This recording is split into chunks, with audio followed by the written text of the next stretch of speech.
Tahun 2000-an, di sebuah kota kecil di Jawa Tengah, nama seorang perempuan selalu menjadi buah bibir, Bu Laras.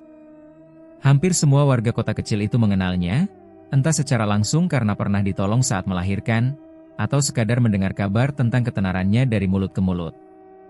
Bu Laras bukanlah bidan biasa. Ia memiliki pesona yang sulit dijelaskan dengan kata-kata. Wajahnya selalu tampak segar, seolah waktu enggan menyentuhnya. Saat banyak perempuan seusianya mulai menunjukkan tanda-tanda penuaan, Bu Laras tetap terlihat muda. Pipinya merona alami, bibirnya merah seakan selalu diberi olesan lipstik, dan matanya tajam namun menenangkan. Rambutnya hitam legam, tergerai dengan rapi setiap kali ia bertugas menolong persalinan. Warga sering berkata, kalau ditolong Bu Laras, rasa sakit melahirkan seakan berkurang setengahnya. Kata-kata itu bukan hanya isapan jempol. Banyak ibu yang merasa nyaman di hadapan bidan cantik itu, seolah senyum dan kelembutannya mampu menenangkan hati yang tengah gelisah. Selain penampilannya, sikap Bu Laras juga membuat orang betah. Ia selalu menyapa pasien dengan ramah, menanyakan kabar keluarga, bahkan mengingat nama anak-anak yang pernah ia sambut ke dunia. Hubungannya dengan pasien tidak sebatas bidan dan ibu yang ditolong, melainkan menjelma seperti keluarga. Tak heran, rumah bersalin kecil miliknya selalu ramai setiap hari, lebih ramai dibanding bidan-bidan lain di kota itu. Namun, di balik senyum manisnya, tersimpan sebuah rahasia kelam yang tak pernah ia tunjukkan kepada siapapun. Rumah Bu Laras berdiri anggun di pinggir kota, tidak terlalu jauh dari alun-alun.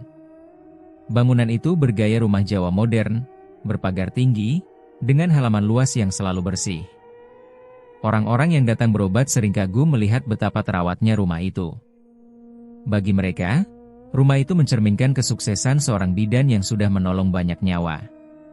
Namun, hanya sedikit yang tahu bahwa di balik dinding rumah yang rapi itu, ada sisi gelap yang jarang terjamah cahaya. Di kamar pribadinya, tersimpan sebuah cermin besar dengan bingkai kayu jati tua. Cermin itu bukan sembarang cermin, melainkan benda yang selalu ia gunakan untuk memastikan pesonanya tak pernah luntur. Setiap pagi sebelum menerima pasien, Bu Laras berdiri di depan cermin itu, menatap dirinya dengan tatapan puas. Masih cantik, masih muda, gumamnya pelan, seakan meyakinkan diri sendiri. Bukan hanya cermin, di laci meja riasnya tersimpan benda-benda kecil yang tak pernah diketahui orang lain. Jarum halus, serpihan emas, dan sepotong kain kuning yang terlipat rapi. Benda-benda itu adalah sisa dari ritual lama yang pernah ia jalani ketika masih muda, ritual yang menanamkan susu pengasihan ke dalam tubuhnya. 20 tahun lalu, ketika usianya masih belasan, Bu Laras adalah gadis desa yang biasa saja. Ia memang cantik, tapi kecantikan gadis desa seringkali pudar setelah menikah dan melahirkan. Ia tidak ingin nasib itu menimpanya. Dalam hatinya, ada keinginan besar untuk selalu tampak menawan, dihormati, dan disukai banyak orang. Ketika itulah ia mendengar tentang seorang dukun tua yang dikenal bisa menanamkan susuk. Dukun itu bernama Ki Jati, tinggal di sebuah desa terpencil di pinggiran hutan. Konon, banyak perempuan yang datang kepadanya untuk mendapatkan pesona abadi. Laras muda, dengan rasa penasaran yang membakar, memberanikan diri mendatangi Ki Jati. Ia tak peduli pada larangan orang tua atau desas-desus tentang syarat-syarat berat yang harus dipenuhi. Baginya, tampil cantik dan memesona adalah segalanya.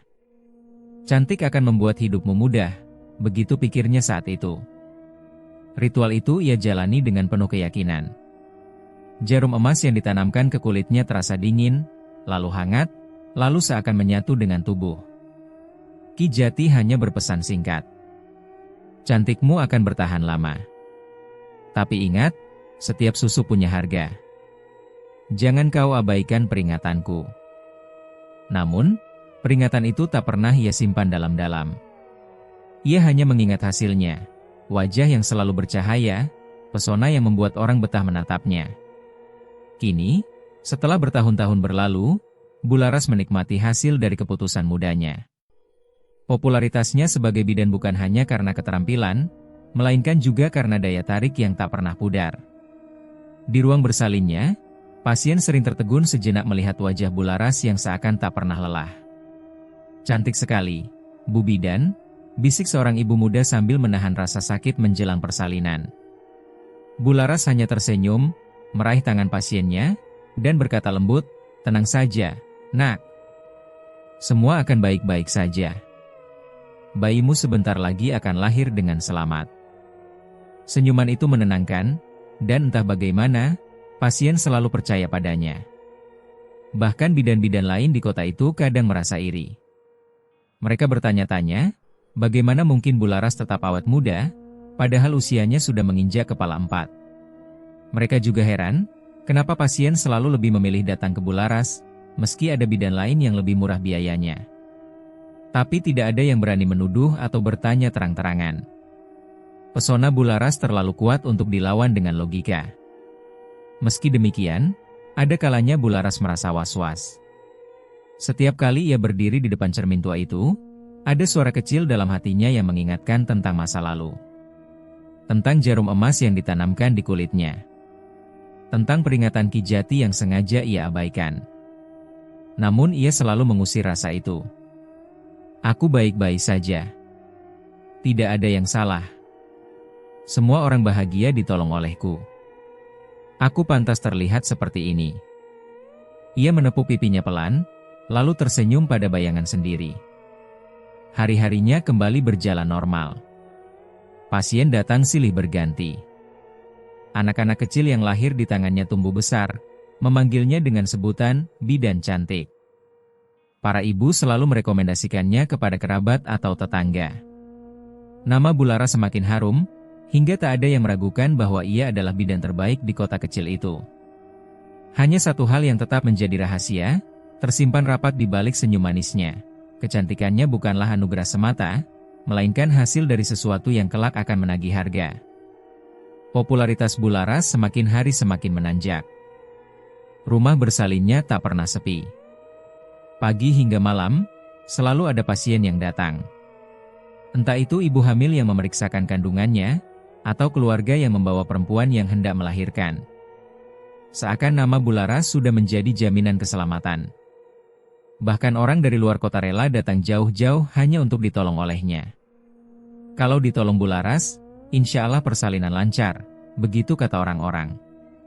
Ucapan itu menyebar seperti doa, dan menjadi alasan mengapa ia selalu lebih dipilih daripada bidan lain di kota kecil itu.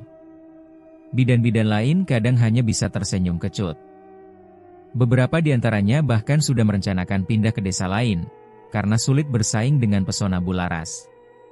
Bukan hanya soal keahlian, tapi ada sesuatu pada diri bidan cantik itu yang membuat orang merasa nyaman sekaligus terikat. Namun, semakin populer dirinya, semakin banyak pula bisik-bisik yang beredar. Waktu berjalan cepat. Tahun demi tahun berlalu, namun wajah Bularas seakan tidak berubah. Saat usianya sudah hampir memasuki pertengahan 40, ia masih tampak seperti perempuan 30-an. Kulitnya tetap mulus, tidak terlihat garis halus di wajahnya, dan tubuhnya pun masih ramping serta anggun. Tetangga dan orang-orang di sekitar mulai memperhatikan keanehan itu. Bularas kok awet muda sekali, ya?" bisik seorang ibu saat arisan kampung. "Dari dulu memang begitu. Cantiknya nggak luntur-luntur, timpal yang lain. Apa jangan-jangan, dia pakai sesuatu?" Suara itu pelan, penuh keraguan, namun segera disambut dengan tatapan tajam dari peserta arisan lain. Jangan bicara sembarangan. Dia itu bidan baik, banyak menolong orang." Obrolan itu berakhir dengan cepat, tetapi benih kecurigaan sudah tertanam.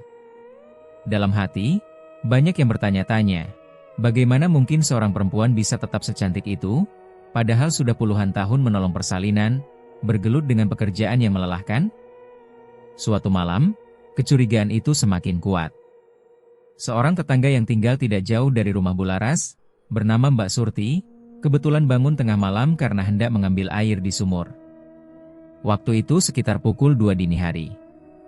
Suasana sepi, hanya terdengar suara jangkrik bersahutan. Ketika ia melangkah ke halaman belakang, matanya tak sengaja melihat sosok perempuan keluar dari rumah besar Bularas. Perempuan itu mengenakan kain jarik coklat dan kebaya sederhana. Rambutnya digulung rapi, dan wajahnya samar karena cahaya bulan tertutup awan. Namun, Mbak Surti yakin betul itu adalah Bularas. Ia melihat Bularas berjalan pelan, membawa sesuatu yang dibungkus kain putih. Arah langkahnya jelas, menuju pemakaman umum di ujung kampung. Jantung Mbak Surti berdegup kencang. Ia tidak berani mengikuti, hanya bisa mengintip dari balik pohon pisang. Setelah beberapa lama, sosok itu menghilang di balik pagar makam. Esok harinya, Mbak Surti bercerita kepada tetangga dekatnya. Cerita itu menyebar cepat. Katanya Bularas malam-malam ke kuburan. Loh, masa sih? Bularas yang itu? Iya, Surti sendiri yang lihat.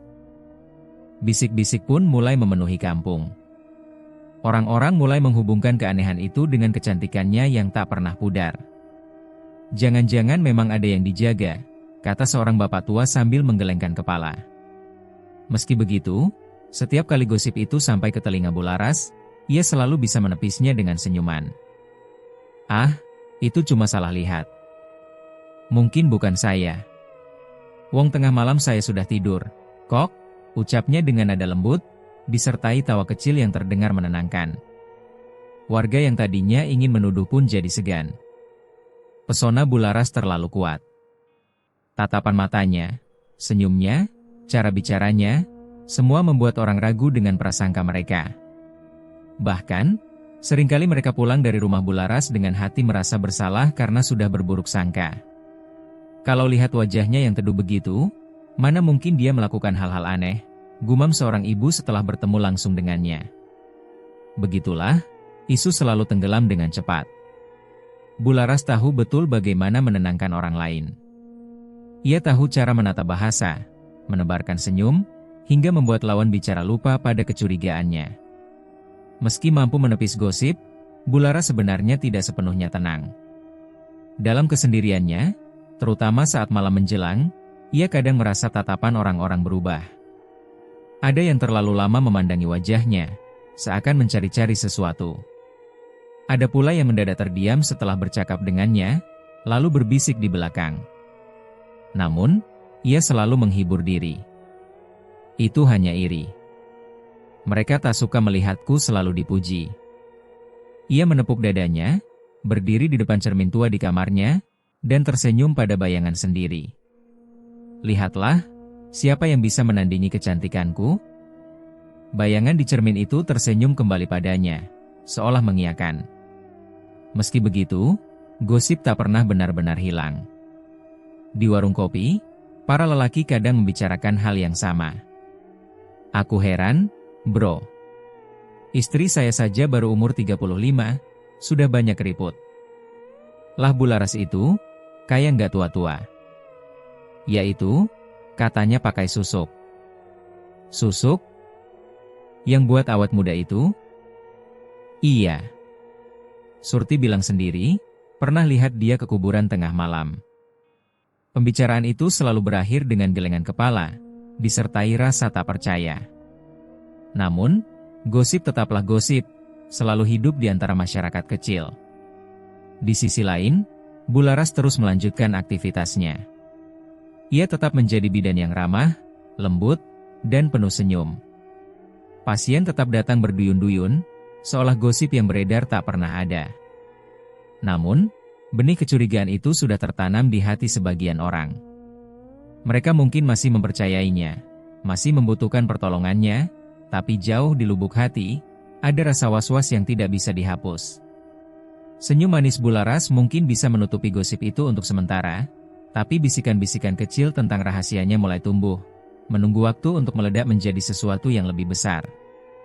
Dan untuk saat ini, Bularas masih berdiri anggun di atas singgasana popularitasnya, dihormati, dipuji, dan disegani. Namun, bayangan gelap sudah mulai menyelinap diam-diam, meski belum ada yang benar-benar berani mengungkapkannya.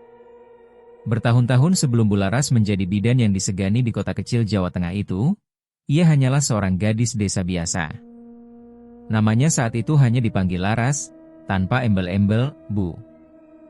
Ia tumbuh di keluarga sederhana, anak seorang guru SD dan ibu rumah tangga. Kehidupannya tidak istimewa, bahkan cenderung biasa-biasa saja. Namun, sejak remaja, Laras sudah menyadari bahwa kecantikan bisa membuka banyak pintu. Setiap kali ia berjalan ke pasar atau ke sekolah, tatapan orang selalu mengikuti. Lelaki desa sering mencuri pandang, bahkan beberapa pemuda kota yang kebetulan singgah ke desanya tak segan-segan memuji wajahnya. Awalnya, Laras menikmati semua itu. Tetapi semakin lama, ada rasa takut yang tumbuh dalam dirinya. Takut kehilangan kecantikan. Ia sering mendengar dari tetangga atau kerabat bahwa setelah menikah dan melahirkan, seorang perempuan bisa berubah drastis. Wajah yang mulus menjadi kusut, tubuh yang ramping menjadi melar, dan pesona muda lenyap begitu saja. Bayangan itu menghantui Laras. Ia tidak ingin menjadi perempuan biasa yang dilupakan setelah usia bertambah. Ia ingin selalu dipandang, selalu dipuja, selalu menjadi pusat perhatian.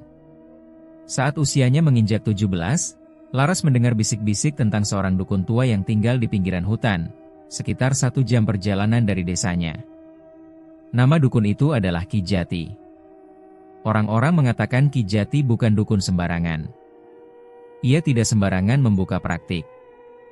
Hanya orang-orang yang benar-benar berani yang bisa mendapat bantuannya. Konon, ia bisa menanamkan susu pengasihan, ilmu yang membuat seseorang terlihat cantik, menawan, dan memikat, seolah-olah cahaya selalu mengikuti kemana ia melangkah. Banyak perempuan penasaran, tetapi hanya sedikit yang berani mendatanginya. Sebab, Ki Jati terkenal keras, suka memberi syarat aneh, dan sering bicara dengan bahasa yang menakutkan. Namun, rasa takut itu tidak menghentikan Laras. Suatu sore, dengan alasan hendak menginap di rumah sepupunya, ia diam-diam pergi mencari rumah Ki Jati. Rumah Ki Jati berdiri di tepi hutan bambu. Dari kejauhan, terlihat seperti rumah joglo tua dengan dinding kayu yang sudah lapuk. Pagar bambunya condong ke samping, dan halaman depannya dipenuhi rumput liar. Begitu Laras melangkah masuk, hawa dingin segera menyergap. Di beranda rumah, duduk seorang lelaki tua dengan rambut panjang memutih, jenggot lebat, dan mata tajam yang terasa menusuk. Itulah Ki Jati. Apa yang kau cari? Enduk, suara Ki Jati dalam, serak, namun tegas. Laras menelan ludah. Kakinya hampir gemetar, tapi ia memberanikan diri. Saya ingin tetap cantik, Mbah. Cantik selamanya. Ki Jati terdiam cukup lama, menatap Laras seolah membaca isi hatinya. Senyumnya tipis, namun tatapan matanya membuat darah Laras berdesir. Kau tahu apa yang kau minta, Enduk? Cantik selamanya bukanlah anugerah. Itu adalah perjanjian. Laras menunduk, tapi hatinya tetap bulat. Saya rela, Mbah. Asal wajah saya tak berubah. Malam itu juga, ritual dimulai. Laras diminta mandi bunga di sebuah jambangan besar yang airnya sudah diberi ramuan. Setelah itu, Ki Jati menyalakan dupa dan membaca mantra-mantra kuno. Di hadapan Laras, ia mengeluarkan jarum-jarum emas tipis, berkilau samar dalam cahaya lampu minyak. Susuk ini akan aku tanam di tubuhmu. Akan ada rasa dingin, lalu hangat. Kau akan merasa berbeda setelahnya. Tapi ingat, Ki Jati berhenti, menatap Laras dengan sorot mata tajam. Setiap susuk punya tumbal. Semakin lama kau pakai, semakin berat yang diminta. Susuk pengasihan ini akan menuntut kesucian rahimmu. Kau mungkin akan tetap cantik, tapi kelak, rahimmu takkan lagi suci. Ia akan busuk dari dalam. Jangan menyepelekan peringatan ini, Enduk. Kata-kata itu membuat Laras tertegun sejenak. Ada rasa takut yang menggelayuti dadanya. Namun, hasrat untuk selalu cantik jauh lebih besar daripada rasa takut itu. Ia hanya mengangguk pelan. Saya mengerti, Mbah. Ki Jati menatapnya lama, seakan masih ingin memberi waktu untuk membatalkan niat. Tapi ketika Laras tetap diam, ritual pun dilanjutkan. Jarum emas itu satu persatu ditanamkan ke tubuh Laras, di bawah mata, di pipi, di dagu, dan di beberapa titik rahasia yang hanya diketahui dukun tua itu. Setiap tusukan membuat tubuh Laras bergetar. Ada rasa dingin menjalar, lalu rasa hangat yang menenangkan. Ketika semua jarum selesai ditanamkan, Ki Jati meniupkan mantera ke wajah Laras. Api dupa bergoyang, seakan ada angin yang hanya berhembus di dalam ruangan itu. Laras menatap bayangannya di cermin kecil yang disodorkan Ki Jati. Betapa terkejutnya ia melihat wajahnya tampak lebih bercahaya. Matanya lebih bening, kulitnya lebih mulus, bahkan senyumnya tampak memikat. Ia hampir tak percaya bahwa itu dirinya. Mulai hari ini, kau akan menjadi perempuan yang berbeda, kata Ki Jati sambil menutup ritual. Tapi ingat peringatanku, Enduk. Jangan pernah lupa harga dari susuk ini. Cantikmu akan abadi, tapi rahimmu kelak akan menanggungnya. Namun, Laras tidak benar-benar memikirkan kata-kata itu. Baginya, malam itu adalah malam kemenangan. Ia sudah mendapatkan apa yang diinginkan. Sejak saat itu, kehidupannya berubah. Di pasar, orang-orang semakin sering menoleh padanya. Para pemuda berebut ingin mendekat. Bahkan para ibu-ibu sering berdecak kagum. Semua itu membuat Laras yakin bahwa keputusannya benar. Tahun-tahun berlalu, Laras tumbuh menjadi bidan muda yang selalu disukai pasiennya. Senyum manis, wajah teduh, dan pesonanya membuat setiap orang betah berada di dekatnya. Ia mulai lupa bahwa kecantikannya adalah hasil dari sesuatu yang kelam. Setiap kali ia teringat peringatan Ki Jati, ia segera menepisnya. Ah, itu hanya kata-kata menakut-nakuti. Lihat, aku baik-baik saja. Hidupku justru lebih mudah dengan ini. Begitulah Laras menjalani hari-harinya, menyepelekan peringatan yang suatu hari pasti akan menagih janji. Awalnya, Bu Laras tidak pernah merasa ada yang salah pada dirinya. Sehari-hari ia tetap menolong pasien, menyapa dengan senyum manis, dan menjaga penampilannya seperti biasa. Namun, ketika usianya mulai mendekati 40, ada hal aneh yang ia rasakan. Suatu pagi, setelah menolong persalinan, Bu Laras merasa ada nyeri halus di bagian bawah perutnya. Ia mengira itu hanya kelelahan. Mungkin terlalu lama berdiri, pikirnya. Ia pun beristirahat lebih lama dari biasanya. Tetapi rasa nyeri itu tidak hilang. Justru semakin sering datang, terutama ketika malam tiba. Ada sensasi panas dingin yang menjalar ke bagian intimnya, membuatnya gelisah dan sulit tidur. Bu Laras mencoba berbagai cara untuk mengatasinya. Ia rajin menjaga kebersihan, mandi berulang kali, bahkan menggunakan ramuan tradisional dari daun sirih yang biasa dipakai para perempuan. Namun, semua usaha itu sia-sia. Beberapa minggu kemudian, muncul gejala yang lebih mengganggu, bau tak wajar dari tubuhnya. Awalnya hanya samar, seperti aroma anyir yang datang sebentar lalu hilang. Bu Laras mencoba menutupinya dengan parfum mahal yang selalu ia beli dari kota. Ia semprotkan ke tubuh dan pakaiannya, lalu meyakinkan diri bahwa orang lain tidak akan menyadari. Namun, lama-kelamaan bau itu semakin tajam. Parfum tak lagi mampu menutupinya. Bahkan ketika ia baru saja mandi, bau itu tetap muncul, menusuk hidung dan membuatnya tak nyaman. Malam hari, saat sendirian di kamar, Bu Laras sering menunduk dan menghirup tubuhnya sendiri. Setiap kali itu pula ia merasa perutnya mual. Tidak mungkin, ini hanya sugesti, ucapnya lirih sambil menatap bayangannya di cermin. Tapi dalam hati kecilnya, ia tahu ada sesuatu yang tidak beres. Pasien-pasiennya mulai merasakan hal itu. Suatu hari, ketika Bu Laras sedang menolong persalinan seorang ibu muda bernama Rini, suasana kamar bersalin yang biasanya penuh semangat berubah canggung. Rini tampak gelisah, wajahnya pucat bukan hanya karena menahan sakit melahirkan, tapi juga karena sesuatu yang lain. Setelah bayinya lahir dengan selamat, Rini sempat menutup hidungnya pelan-pelan. Matanya melirik ke arah Bu Laras, seolah ingin mengatakan sesuatu tetapi takut menyinggung. Ketika keluarga Rini menunggu di luar, mereka pun berbisik-bisik. "Kamu cium, enggak?" "Bau apa itu?" tanya suami Rini, wajahnya terlihat aneh. "Iya, kayak bau busuk." "Padahal ruangan ini bersih sekali," jawab ibunya dengan suara rendah. Mereka tidak berani menegur Bularas, apalagi setelah pertolongan persalinan berjalan lancar. Tapi sejak hari itu, gosip kecil mulai tersebar di kalangan pasien. Bagi Bularas, setiap keluhan samar itu terasa seperti belati menusuk dadanya. Pernah sekali, seorang pasien yang sedang hamil 7 bulan tiba-tiba menutup mulut dan memalingkan wajah ketika Bularas mendekat untuk memeriksa kandungan. Saya mual, Bu, kata pasien itu gugup. Bularas hanya tersenyum, berusaha tetap tenang. Namun, di dalam hatinya, ia merasa runtuh. Setiap malam, ia mencoba mencari penyebab bau itu. Ia mandi berkali-kali, berganti sabun, menggunakan rempah-rempah, bahkan mendatangi dokter kandungan untuk memastikan dirinya sehat. Anehnya, hasil pemeriksaan selalu normal. Tidak ada penyakit, tidak ada infeksi, tidak ada yang aneh secara medis.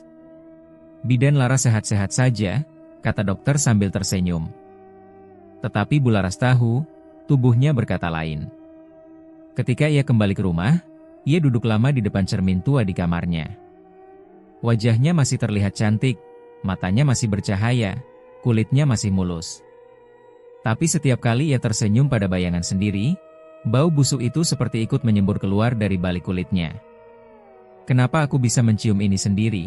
gumamnya, suaranya bergetar. Dalam keheningan malam, ia teringat pada peringatan Ki Jati puluhan tahun silam. Kesucian rahimmu akan menjadi tumbal. Kelak ia akan busuk dari dalam. Kalimat itu kini berputar-putar di kepalanya. Ia menggigit bibir, menahan rasa takut yang kian menebal. Tapi segera ia menggeleng keras-keras, menolak percaya. Tidak, itu tidak mungkin. Aku sudah hidup bahagia selama ini. Semua orang mengagumiku. Tidak mungkin semua akan hancur hanya karena susuk.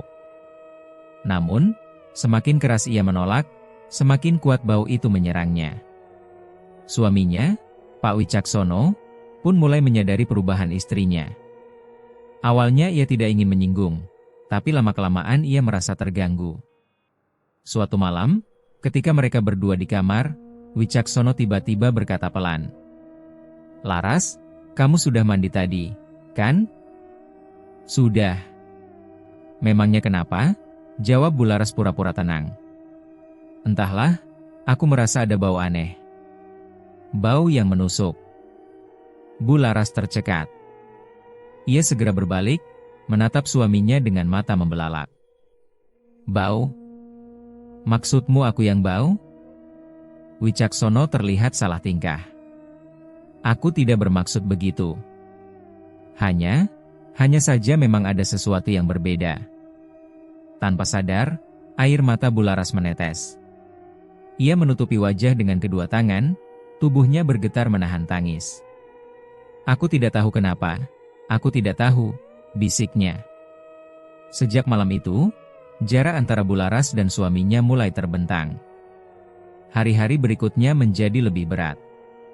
Pasien memang masih datang, tapi semakin banyak yang pulang dengan wajah aneh setelah diperiksa. Sebagian berbisik-bisik, sebagian menutup mulut atau hidung diam-diam. Bularas selalu pura-pura tidak mendengar, pura-pura tidak melihat. Tapi di dalam hati, ia merasa tubuhnya mulai menolak dirinya sendiri. Setiap kali ia meraba bagian bawah perut, selalu ada nyeri yang tak bisa dijelaskan. Seperti ada sesuatu yang bergerak pelan-pelan, merayap dari dalam. Dan bau busuk itu, kini seakan sudah menjadi bagian dari dirinya. Bau yang tidak bisa dihapus, tidak bisa ditutupi, tidak bisa dihindari. Ia tahu, sesuatu sedang menuntut haknya. Sesuatu yang dulu pernah diperingatkan, tetapi ia abaikan dengan enteng. Namun, Bularas masih mencoba menipu dirinya sendiri. "Ini hanya ujian. Aku bisa mengatasinya. Aku masih bidan yang disukai orang. Tidak ada yang tahu pasti apa yang terjadi padaku." Ia menatap cermin, memaksa bibirnya tersenyum. Wajahnya tetap cantik, tetap berseri, tetap memesona. Tapi bayangan di balik cermin seakan berbisik. Cantik dari luar, busuk di dalam. Dan Bularas hanya bisa terdiam, menggenggam dadanya, mencoba menahan ketakutan yang perlahan mulai merenggut ketenangannya. Malam semakin sering terasa panjang bagi Bularas. Di kamar yang dulu hangat, kini hanya ada sunyi dan rasa asing. Suaminya, Pak Wicaksono, yang biasanya tidur di sampingnya, kini lebih sering menghabiskan malam di ruang tamu atau bahkan di rumah kerabat dengan alasan pekerjaan. Banyak pasien di puskesmas, Laras. "Aku pulang malam lagi, ya," katanya suatu kali dengan nada datar. Namun, Bularas tahu itu hanya alasan. Ia tahu betul apa yang membuat suaminya menjauh. Setiap kali berada di dekatnya, Pak Wicaksono tampak gelisah. Nafasnya pendek, kepalanya sering menoleh ke arah lain. Ia tidak lagi menyentuh, bahkan enggan duduk terlalu dekat.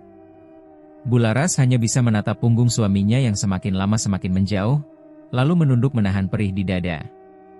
Di luar rumah, gosip mulai berkembang liar. Warga sekitar yang dulu memuji kecantikannya, kini mulai membicarakan sesuatu yang berbeda. "Bidan Laras itu memang cantik, ya, tapi kalau dekat-dekat, kok ada bau aneh." "Iya, kemarin ponakan saya melahirkan di situ," katanya. Begitu Bularas mendekat, langsung mual. Padahal ruangan bersih, loh. Mungkin ada penyakit dalam? Atau, jangan-jangan memang ada yang dijaga?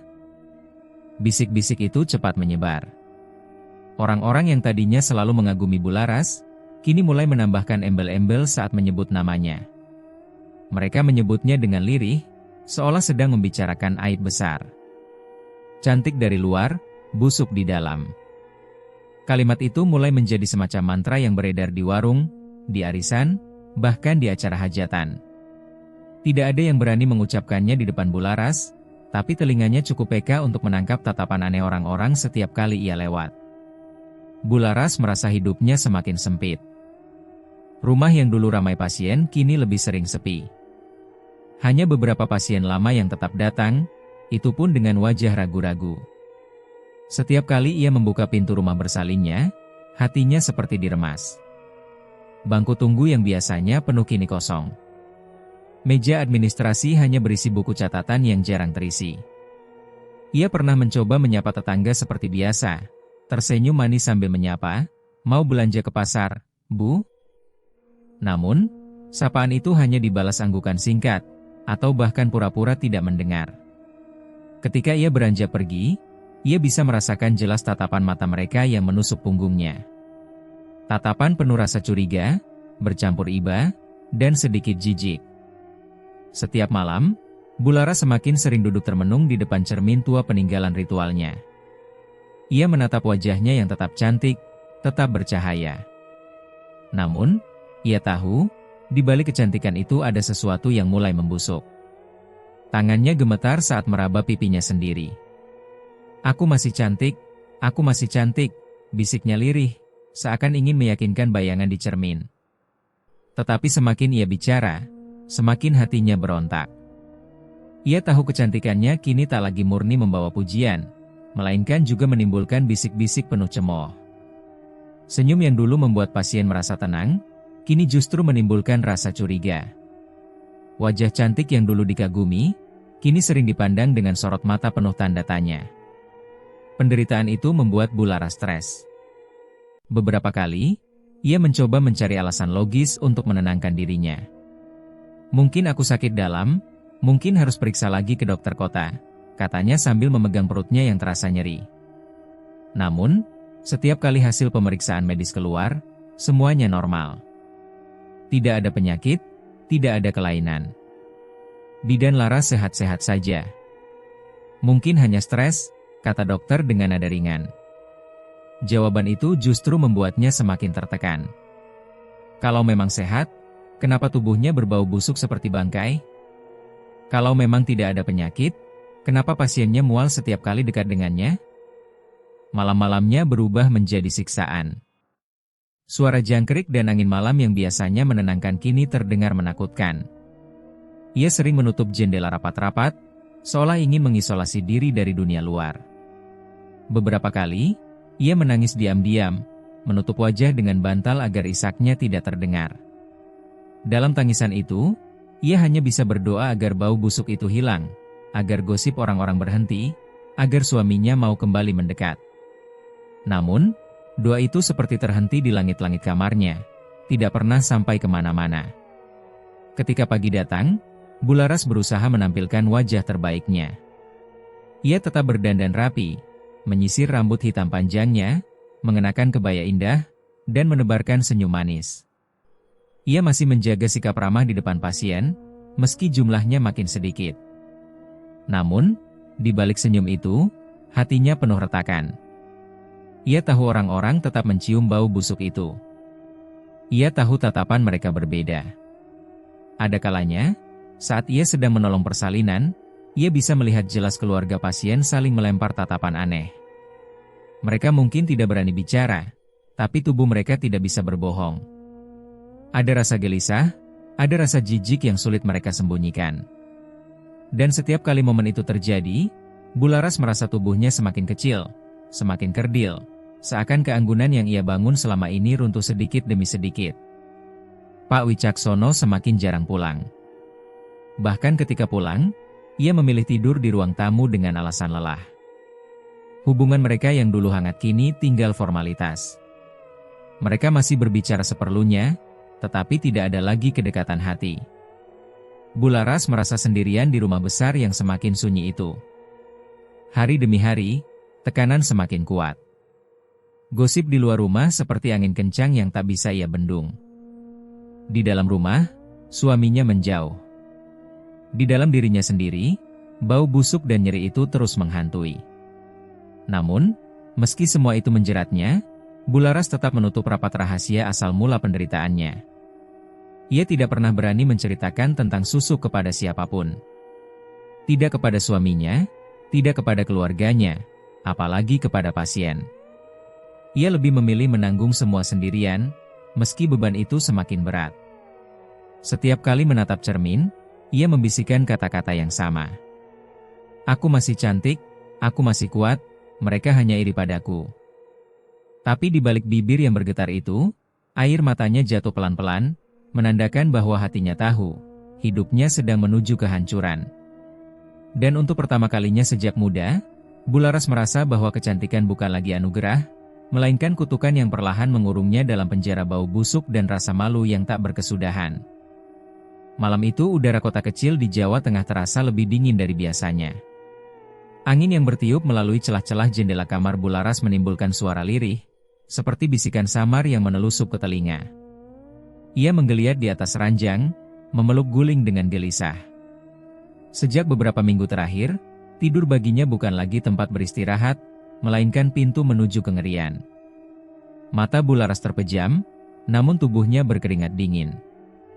Dalam tidurnya, ia kembali memasuki dunia lain, dunia mimpi yang tak pernah memberinya damai.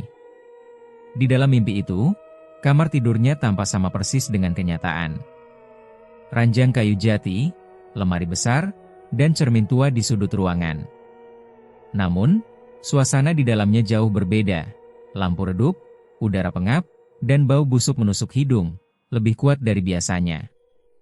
Tiba-tiba terdengar suara lirih, tangisan kecil. Semula hanya satu, lalu semakin banyak. Suara itu datang dari bawah ranjangnya. Dengan jantung berdegup kencang, Bularas menunduk. Dari celah gelap di bawah ranjang, muncul sosok-sosok kecil. Bayi. Banyak sekali bayi. Namun, bukan bayi biasa. Mereka tak memiliki wajah.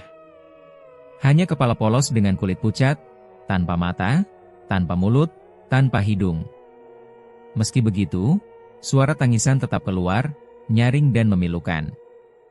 Jangan dekat-dekat, suara Bularas gemetar. Bayi-bayi itu merangkak ke arahnya. Tangan mungil mereka menyentuh kakinya, dingin dan lembek seperti daging basah. Tubuh Bularas kaku, seolah tertancap di ranjang. Tangisan itu semakin keras, melengking di telinganya, membuat kepalanya terasa pecah. Ia menutup telinga dengan kedua tangan, tapi suara itu tak juga hilang.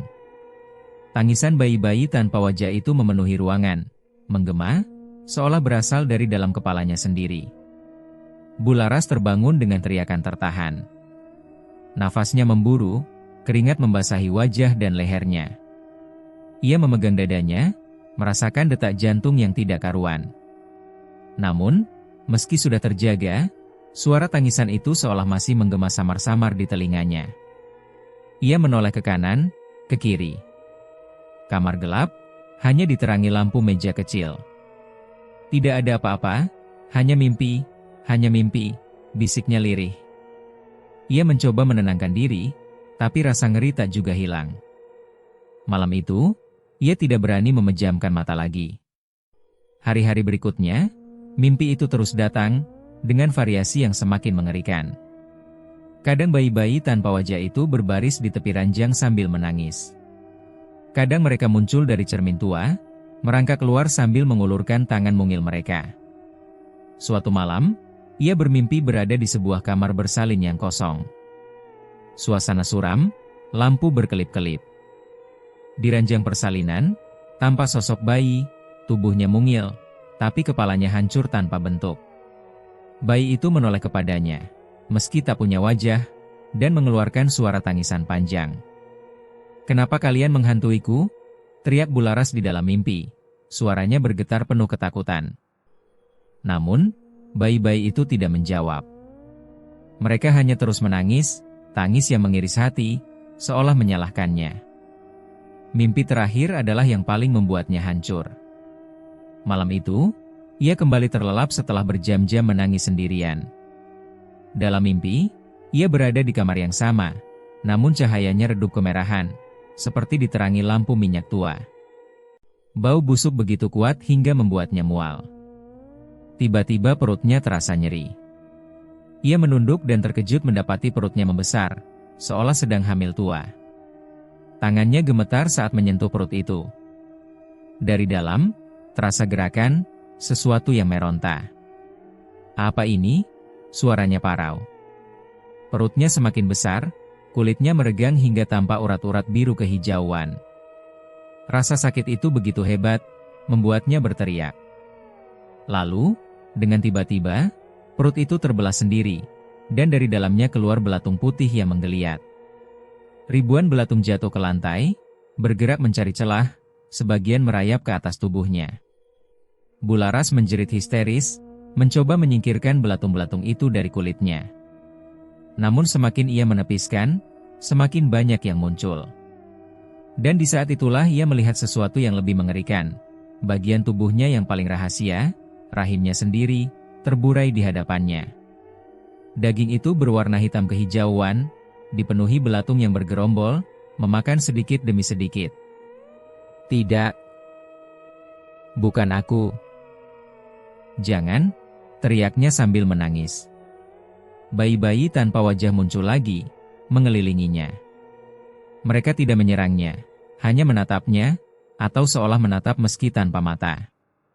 Tangisan mereka menggema, bercampur dengan suara belatung yang melahap daging. Bularas berlutut, tubuhnya bergetar hebat. "Ampuni aku, ampuni aku." Namun tidak ada jawaban. Hanya tangisan bayi dan suara mengunyah yang memenuhi ruangan. Bularas kembali terbangun dengan jeritan. Nafasnya tersengal, tubuhnya gemetar hebat, bantal dan selimutnya basah oleh keringat. Ia meraba perutnya, memastikan tidak ada yang aneh. Masih utuh. Masih sama. Namun, rasa nyeri seolah nyata, seperti baru saja ia mengalami semua itu. Air matanya mengalir deras. Ia memeluk dirinya sendiri, menunduk di tepi ranjang. Mimpi itu begitu jelas, begitu nyata, seolah lebih dari sekadar bunga tidur. Sejak saat itu, Bularas tidak pernah lagi bisa tidur dengan tenang.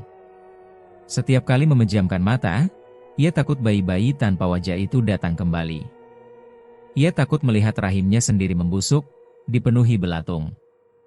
Dan yang lebih menakutkan dari semua itu adalah perasaan yang muncul di dalam hatinya. Seolah mimpi-mimpi itu bukan sekadar ilusi, melainkan peringatan. Peringatan bahwa rahasia kelam yang ia simpan sejak muda kini mulai menagih balasannya. Hari-hari Bularas semakin berat. Setiap kali ia bercermin, Wajah cantiknya memang masih terjaga, namun tubuhnya seakan tak lagi bersahabat. Aroma busuk itu kian kuat, menyebar meski ia sudah mandi berkali-kali sehari, berganti pakaian, bahkan memakai minyak wangi paling mahal yang dibawakan suaminya dulu. Semua sia-sia. Malam-malamnya juga tidak pernah tenang. Mimpi-mimpi mengerikan terus menghantui, membuat matanya sembab karena kurang tidur. Tubuhnya semakin lemah, namun batinnya jauh lebih rapuh. Dalam hati, Bularas tahu ada yang tidak wajar. Ia butuh pertolongan. Langkah pertama yang ia ambil adalah kembali mendatangi dokter. Ia mencoba berkunjung ke rumah sakit kota, berharap ada penjelasan medis yang masuk akal. Di ruang pemeriksaan, seorang dokter spesialis kandungan memeriksanya dengan teliti. Semua hasil laboratorium normal, Bu, ujar dokter itu sambil menulis catatan di kertas hasil pemeriksaan. Rahim ibu baik-baik saja. Tidak ada infeksi, tidak ada tanda-tanda penyakit serius. Mungkin hanya psikosomatis, akibat stres yang berkepanjangan. Bularas menelan ludah. Tapi, Dok, saya merasa ada bau busuk yang keluar dari tubuh saya. Bahkan orang lain juga mencium. Dokter itu menatapnya dengan senyum tipis, seperti ingin menenangkan pasien yang terlalu panik. Kadang, bau tubuh bisa dipengaruhi pikiran. Kalau ibu merasa ada yang salah, coba periksa kesehatan mental. Mungkin ibu hanya terlalu cemas. Jawaban itu bagai tamparan. Bularas tidak gila. Ia tahu betul bau itu nyata. Ia bisa melihat wajah orang-orang di sekitarnya yang menutup hidung diam-diam, bisa mendengar keluhan pasien yang mual saat berada di dekatnya. Bagaimana mungkin dokter hanya mengatakan itu semua ada di kepalanya? Dengan langkah gontai, ia meninggalkan rumah sakit. Harapan yang semula ia bawa pulang dari kota kini berubah menjadi kekecewaan yang lebih dalam. Karena medis tak memberi jawaban, Bularas mencoba jalur lain. Ia mendatangi orang pintar, berharap ada yang bisa membantunya. Di desa seberang, ada seorang dukun perempuan bernama Embok Sarni yang terkenal bisa mengobati penyakit gaib. Malam itu, Bularas memberanikan diri datang. Rumah Embok Sarni sederhana, hanya lampu minyak yang menerangi. Aroma dupa menyengat di dalam ruangan. Begitu Bularas duduk di hadapannya, Embok Sarni memejamkan mata, meraba udara dengan tangannya, seolah membaca sesuatu yang tak terlihat. Beberapa menit kemudian, dukun tua itu membuka mata lebar-lebar. Sorotnya tajam, seolah menembus tubuh Bularas. Aduh, Enduk, kasusmu sudah terlalu berat. Aku tidak sanggup menanganinya. Bularas menunduk, suaranya gemetar. Tolonglah saya, Embok, saya tidak kuat lagi. Namun, Embok Sarni menggeleng keras. Aku hanya bisa bilang, ini bukan penyakit biasa. Ada sesuatu yang menempel padamu sejak lama. Sesuatu yang haus tumbal. Kalau aku coba campuri, bisa-bisa aku sendiri ikut celaka. Hati Bularas semakin ciut. Ia mencoba mencari orang pintar lain. Kedukun yang katanya ahli ruqyah, ke seorang kiai yang sering diminta warga mengusir gangguan gaib, bahkan ke seorang paranormal muda yang terkenal lewat radio lokal. Namun, jawaban mereka nyaris sama. Ada yang menolak halus dengan alasan tidak sanggup, ada yang langsung menutup pintu setelah melihat wajah Bularas, ada pula yang hanya berkata singkat, "Maaf, sudah terlalu terlambat." Setiap penolakan itu menambah luka baru di hati Bularas. Ia merasa benar-benar sendirian, terjebak dalam lingkaran gelap yang tak bisa ia pahami. Hingga akhirnya, pikirannya kembali pada sosok yang sejak awal memberi jalan, Ki Jati. Bertahun-tahun lalu, dialah yang menanam susu pengasihan di tubuh Bularas. Dialah yang memberi janji tentang kecantikan abadi, wajah awet muda, dan pesona yang tak pernah pudar. Dan kini, dialah satu-satunya orang yang mungkin bisa menjelaskan apa yang sebenarnya terjadi. Dengan langkah berat, Bularas mendatangi rumah Ki Jati di pinggiran kota. Rumah itu masih sama seperti dulu, sederhana, berdinding anyaman bambu, dengan halaman penuh pohon pisang yang membuat suasana tampak lembab dan suram. Begitu memasuki ruangan, Bularas mencium bau menyan yang familiar. Ki Jati duduk bersila di tikar tua, tubuhnya makin renta, wajahnya keriput, tapi sorot matanya tetap tajam. "Laras," suara Ki Jati serak namun tegas. "Aku sudah mendengar kabar tentangmu. Kau datang untuk apa?" Bularas langsung berlutut, air mata menetes. "Tolong saya, Ki. Tubuh saya berbau busuk, saya dihantui mimpi-mimpi mengerikan, saya tidak sanggup lagi. Tolong lepaskan susuk ini dari tubuh saya." Ki Jati terdiam lama. Ia memandang Bularas dengan sorot penuh beban.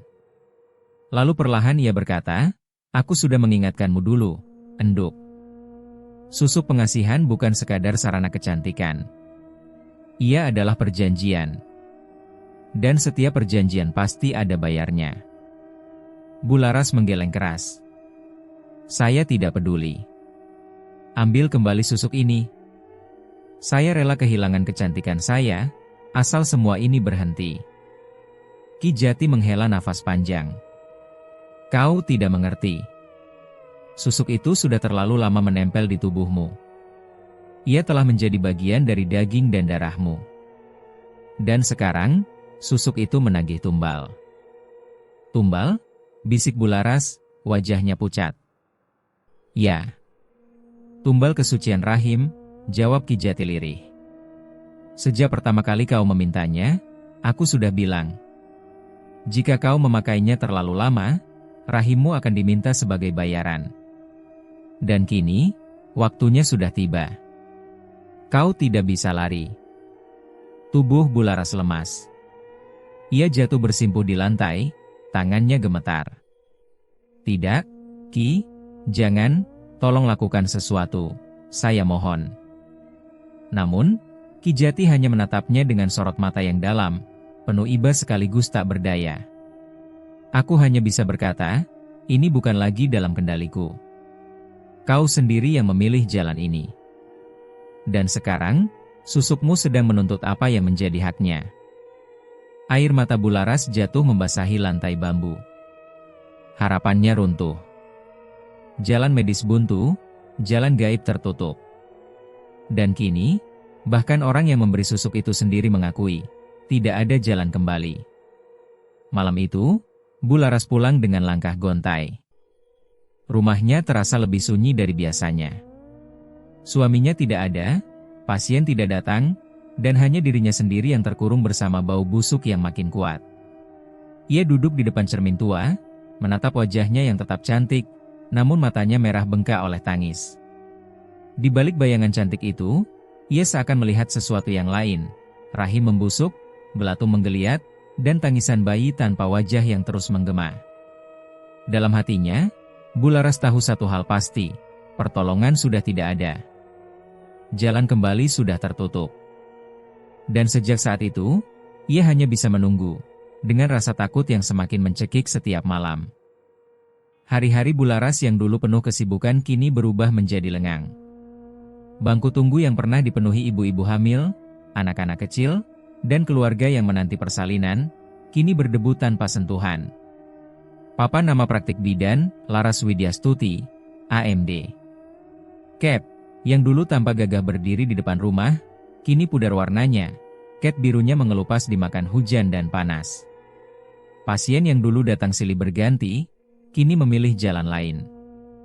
Mereka lebih percaya pada bidan baru di kampung sebelah, seorang perempuan muda yang mungkin belum sepopuler Bularas dahulu, tapi dianggap lebih bersih dan tidak membawa hawa aneh. "Kalau mau melahirkan, jangan di Bularas," bisik seorang ibu muda di pasar. Katanya baunya bikin muntah. Lagi pula, sekarang ada bidan Retno yang lebih sabar. Berita itu menyebar cepat. Tak ada lagi yang mengetuk pintu rumah besar Bularas. Pintu yang dulu selalu terbuka kini lebih sering tertutup rapat, hanya menyisakan kesunyian yang mencekam. Suaminya, Pak Wicaksono, yang dulu masih berusaha bertahan, akhirnya angkat tangan. Malam-malam panjang yang ia habiskan dengan menahan nafas di ruang tamu, tak sanggup lagi ia jalani. "Aku tidak kuat, Laras," katanya suatu malam dengan wajah pucat. "Setiap kali dekat denganmu, tubuhku seperti menolak. Bau itu, bukan bau manusia. Bularas terdiam, hanya menatap suaminya dengan mata berkaca-kaca. "Jadi, kau akan meninggalkanku?" Pak Wicaksono menarik nafas panjang, menunduk, lalu menjawab lirih, "Aku mohon maaf. Aku tidak bisa lagi tinggal di sini." Keesokan harinya, tanpa banyak kata, ia pergi membawa koper kecil. Tidak ada salam perpisahan hangat, tidak ada pelukan terakhir. Hanya suara roda koper menyeret lantai teras, meninggalkan Bularas seorang diri. Pintu rumah besar itu menutup pelan, tapi gema kepergian suaminya terdengar begitu keras di telinga Bularas, membuat dadanya perih tak terperi. Sejak itu, rumah besar yang dulu penuh kehidupan berubah menjadi penjara sunyi. Lorong-lorongnya gelap, ket dinding mulai kusam, dan debu menebal di setiap sudut. Lampu-lampu gantung yang jarang dinyalakan dipenuhi sarang laba-laba. Bularas, dengan kebaya indah yang masih ia kenakan setiap hari, berjalan sendirian di dalam rumah yang semakin suram. Setiap langkahnya memantulkan bunyi, tok, tok, tok, di lantai kayu, seperti gema kesepian yang menegaskan betapa ia kini sendirian. Kadang, ia masih duduk di ruang tunggu, menanti pasien yang tak kunjung datang. Ia duduk tegak, tersenyum pada pintu yang tertutup rapat, seakan masih berharap ada orang yang mengetuk dan memanggilnya. Namun, menit demi menit berlalu, yang terdengar hanya suara angin malam menyusup lewat celah jendela. Warga sekitar makin menjauh. Anak-anak kecil yang dulu suka bermain di halaman rumahnya, kini tidak berani lagi lewat di depan. Mereka memilih jalan memutar, meski lebih jauh. Ada yang berbisik, di rumah itu ada bau bangkai. Ada yang menambahkan, kalau malam, sering terdengar suara aneh. Tak ada yang berani mendekat. Bahkan warung dekat rumah Bularas enggan lagi melayani pesanan dari rumah besar itu. Setiap kali Bularas keluar untuk membeli kebutuhan, suasana pasar mendadak hening. Orang-orang menunduk, pura-pura sibuk memilih sayur, lalu cepat-cepat menghindar. Bagi mereka, Bularas bukan lagi bidan cantik yang menolong persalinan. Ia kini semacam kutukan berjalan, sosok yang membawa hawa busuk dan kesialan. Kesepian itu perlahan-lahan memakan jiwa Bularas. Ia semakin jarang berbicara. Malam-malamnya ia habiskan di depan cermin tua peninggalan ritual susuknya, menatap bayangan dirinya yang tetap cantik di wajah, namun matanya sembab dan pucat. Kadang, ia berbicara dengan bayangan itu, seolah berbicara dengan orang lain. "Aku masih cantik, kan?" Mereka hanya iri. Iya, mereka iri padaku. Tapi sesekali, bayangan itu seolah menatap balik dengan tatapan mengejek. Garis bibirnya seperti tersenyum sinis, seakan berkata, "Kecantikanmu adalah kutukan, Laras. Dan kau sedang membusuk dari dalam." Ketika itu terjadi, Bularas akan menjerit, memukul-mukul cermin dengan tangannya, lalu terisak di lantai hingga tubuhnya lemas. Hari-hari semakin panjang. Tidak ada lagi yang menemaninya. Tidak ada suara bayi menangis di rumah bersalinnya. Tidak ada pasien yang memanggil namanya dengan penuh rasa terima kasih. Tidak ada suami yang duduk bersamanya di meja makan. Yang ada hanya bau busuk yang semakin kuat, memenuhi setiap ruangan. Kadang, Bularas sendiri tidak tahan, menutup hidungnya dengan kain, lalu menangis karena menyadari bau itu berasal dari tubuhnya sendiri. Ia mencoba berbagai cara. Membakar dupa, menyalakan minyak wangi, menabur bunga 7 rupa di kamar tidur. Tapi semua hanya menutupi sebentar, lalu aroma busuk itu kembali, lebih menusuk, lebih pekat, seolah menempel di dinding rumah. Rumah besar itu kini benar-benar menjadi tempat terkutuk. Suatu malam, Bularas duduk sendirian di ruang tengah, lampu minyak redup menerangi wajahnya. Matanya kosong, menatap pintu yang tak pernah diketuk lagi. Di luar, suara jangkrik dan angin malam berhembus. Di dalam, hanya bunyi detak jam dinding yang monoton.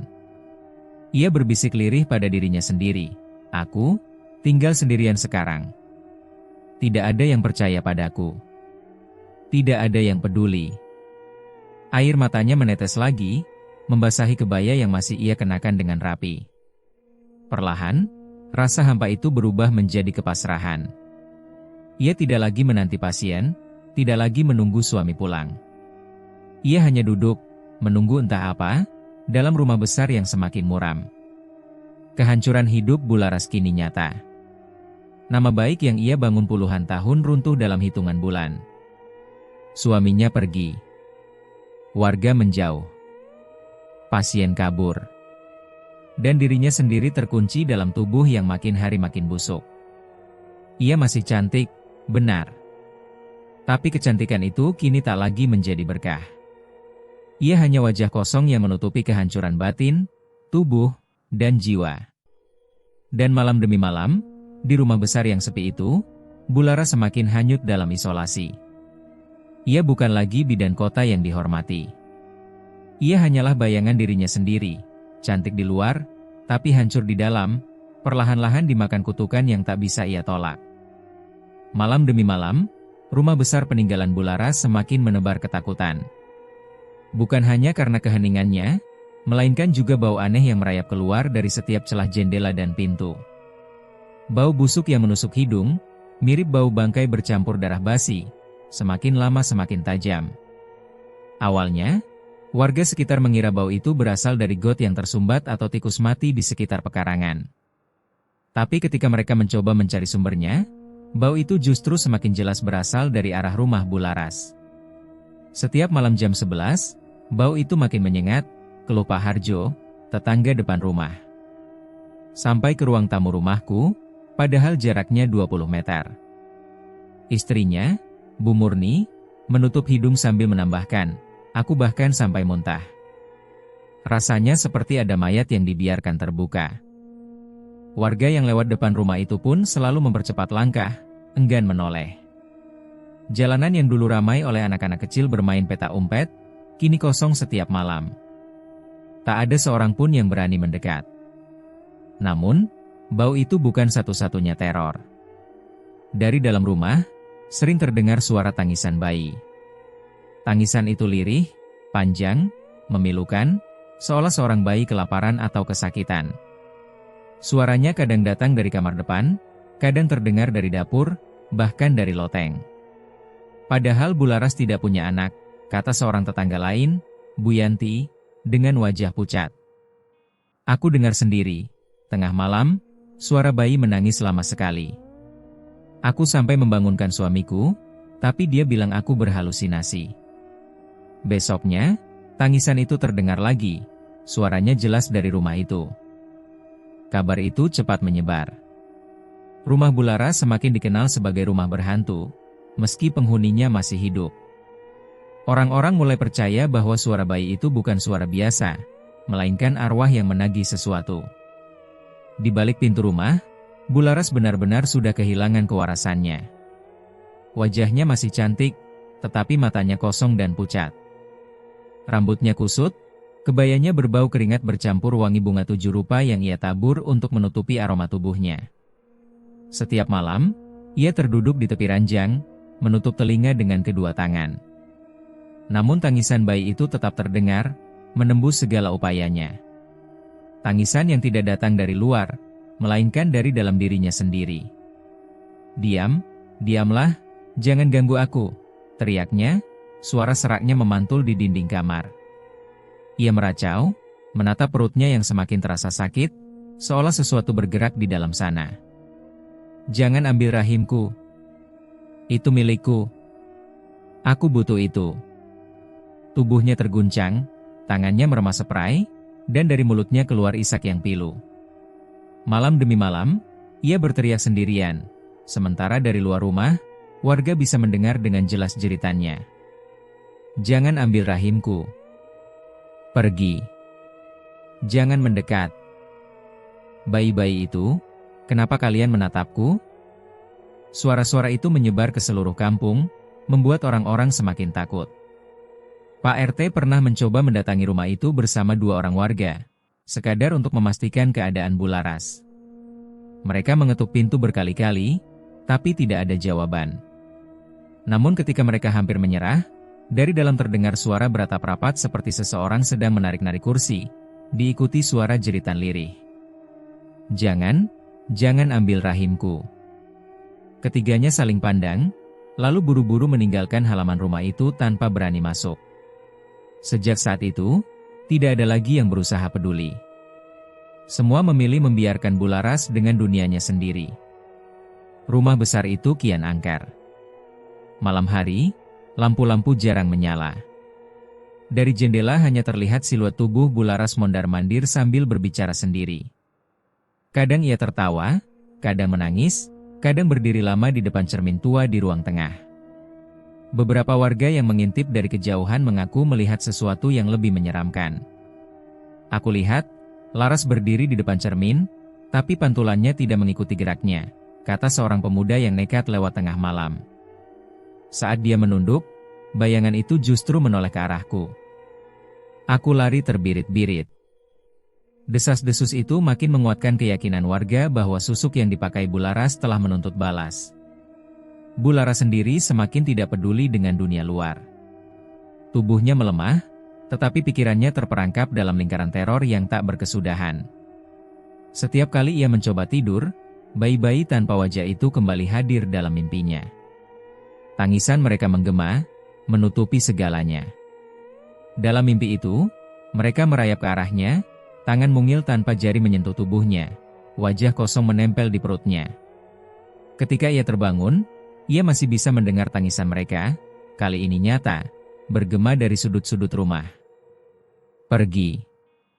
Jangan ganggu aku, jeritnya, lalu ia melempar kursi, memukul tembok, bahkan menjambak rambutnya sendiri. Tapi suara itu tidak pernah hilang. Kondisinya semakin memburuk. Bau busuk dari tubuhnya kini bercampur dengan bau dupa dan bunga layu yang ia taburkan di setiap ruangan.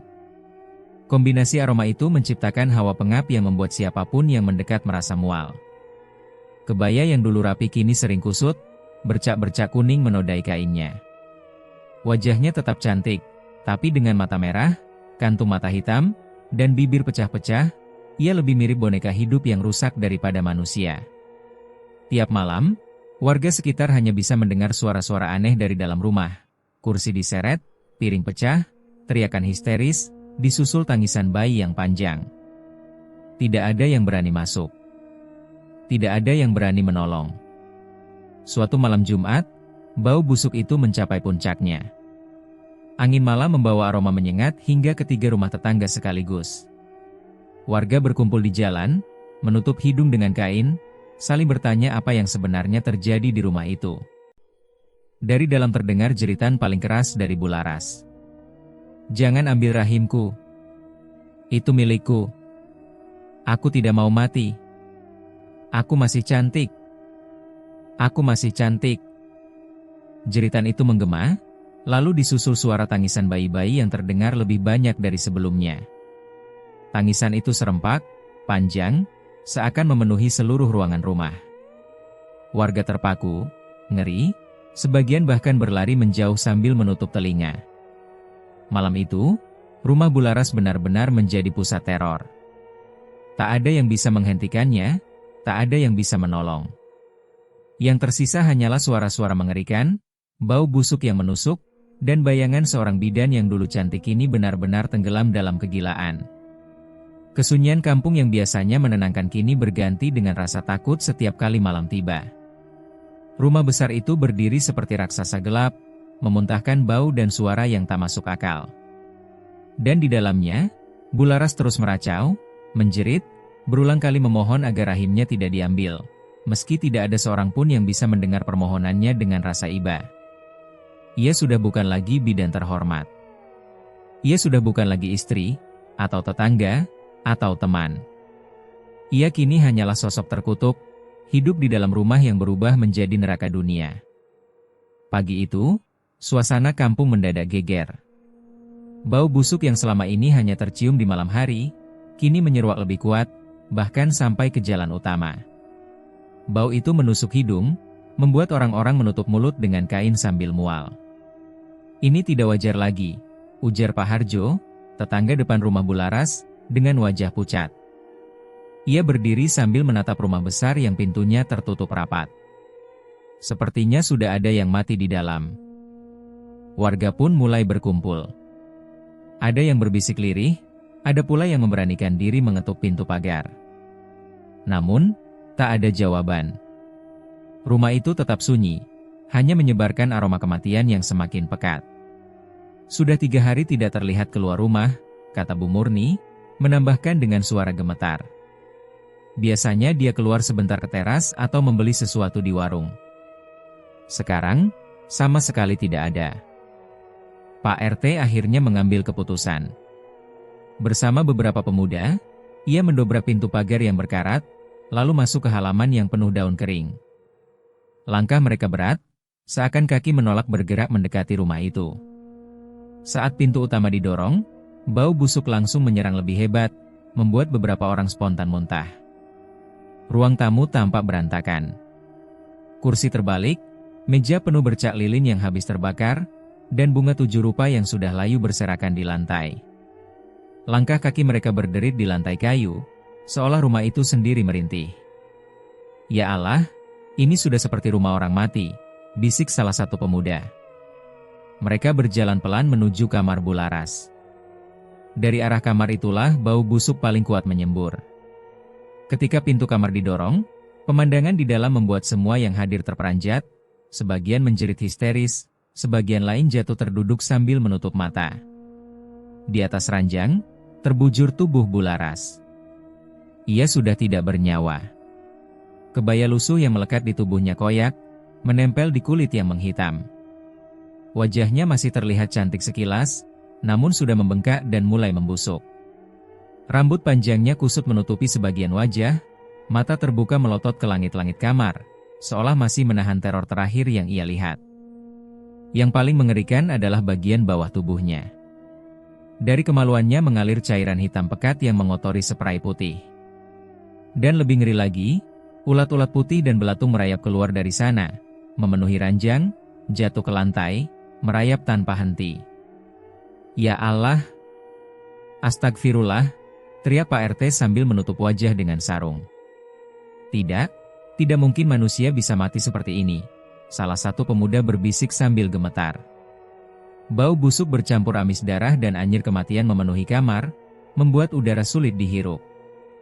Orang-orang yang nekat masuk hanya sebentar, lalu segera mundur keluar dengan wajah pucat pasi. Warga berdesakan di luar, membicarakan penemuan itu dengan suara bergetar. Itu kutukan susuk yang menagih tumbalnya, kata Bu Yanti, menutup mulut dengan kerudungnya. Dulu aku pernah dengar, susuk itu menuntut rahimnya. Sekarang terbukti, timpal yang lain dengan suara serak. Tidak ada yang berani mendekati jasad terlalu lama. Akhirnya, pihak desa menghubungi aparat setempat untuk mengurus jenazah. Namun, bahkan petugas yang datang pun harus menutup hidung rapat-rapat, karena bau dari kamar Bu Laras begitu mengerikan. Butuh waktu lama untuk mengangkat jenazah dari ranjang, karena tubuhnya sudah lengket dengan spray yang dipenuhi cairan busuk. Saat jasad itu dipindahkan, suara plak menjijikan terdengar, membuat beberapa orang hampir pingsan. Pemakaman Bu Laras berlangsung sederhana, tanpa banyak pelayat. Hanya beberapa warga yang hadir, itu pun dengan raut wajah penuh rasa takut. Tidak ada tangisan keluarga, tidak ada doa panjang, hanya bisikan singkat, seakan semua ingin cepat selesai. Seusai dikuburkan, orang-orang bergegas pulang. Tidak ada yang ingin membicarakan panjang lebar, seolah tragedi itu terlalu mengerikan untuk diulang-ulang. Namun, bayangan tubuh Bu Laras yang membusuk dengan belatung keluar dari rahimnya terus membekas di kepala semua orang yang melihat. Rumah besar peninggalannya kini benar-benar ditinggalkan. Tidak ada yang berani menempati, apalagi merawat. Pintu depan dibiarkan terkunci, jendela tertutup rapat, dan halaman penuh rumput liar. Namun, cerita tidak berhenti di situ. Warga sekitar mulai melaporkan kejadian aneh setelah kematian Bu Laras. Malam hari, dari dalam rumah itu, masih sering tercium bau busuk menyengat, meski jasadnya sudah dimakamkan. Bau itu datang dan pergi, kadang hanya sebentar, kadang bertahan lama hingga membuat satu kampung mual. Yang lebih menakutkan, tangisan bayi masih terdengar. Suaranya kadang lirih, kadang keras, seolah ada puluhan bayi yang menangis bersamaan. Warga yang tinggal dekat rumah itu sering terbangun tengah malam karena suara tangisan tersebut, lalu tidak bisa tidur sampai pagi. Kalau kau lewat depan rumah itu malam-malam, jangan sekali-kali menoleh, pesan seorang ibu pada anaknya.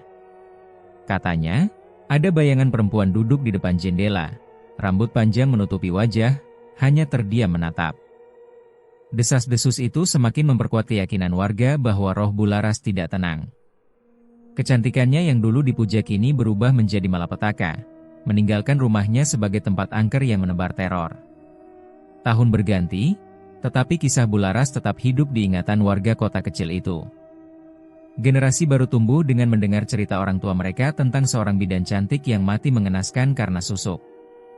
Anak-anak dilarang lewat depan rumah itu jika malam tiba. Pemuda yang iseng mencoba mendekat sering mengaku mendengar suara tangisan bayi di telinganya, padahal rumah itu gelap dan kosong. Rumah besar itu akhirnya mendapat julukan Rumah Tangisan Bayi, sebuah tempat yang dipenuhi misteri dan ketakutan sejak awal 2000-an. Dan kisah Bularas menjadi pengingat pahit bagi warga, bahwa kecantikan yang dipaksakan dengan jalan ilmu hitam selalu menuntut harga yang tak terbayar.